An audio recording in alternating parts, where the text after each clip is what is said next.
மாவட்டங்களில் நிரந்தரமாக சாலைகளில் சுற்றித் திரியும் ஆதரவற்றோருக்கு தீபாவளி பண்டிகையை முன்னிட்டு 3000க்கும் மேற்பட்டவர்களுக்கு பொதுமக்கள் பங்களிப்பில் புத்தாடைகளை வழங்கும் சேவை பணியை துவங்கிய மயிலாடுதுறை சமூக ஆர்வலர்களுக்கு பாராட்டுகள் குவிந்து வருகின்றன. மயிலாடுதுறை மாவட்டம் தரங்கம்பாடி தாலுகா பெரம்பூர் பகுதியைச் சேர்ந்தவர் சமூக சேவகர் பாரதி மோகன். இவர் நடத்தி வரும் அறக்கட்டளையின் மூலம் பொதுமக்களுக்கு உணவு வழங்குதல் மற்றும் ஆதரவற்றவர்களுக்கு மறுவாழ்வு கொடுத்தல் உள்ளிட்ட பல்வேறு சமூக சேவைகளை செய்து வருகிறார்.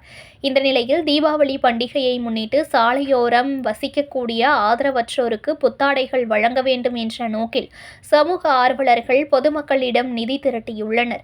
மேலும் பல்வேறு பகுதிகளிலிருந்து பொதுமக்கள் செய்த உதவியின் காரணமாக ஆயிரக்கணக்கான புத்தாடைகளை வாங்கி அதனை மயிலாடுதுறை, திருவாரூர், நாகை, தஞ்சாவூர் மாவட்டத்தில் உள்ள அனைத்து பகுதிகளிலும் சாலையோரம் வசிக்கக்கூடிய ஆதரவற்றோர் மற்றும் ஏழ்மை நிலையில் உள்ள பொதுமக்களுக்கு புத்தாடைகள், உணவு வழங்கும் பணியை துவங்கினர்.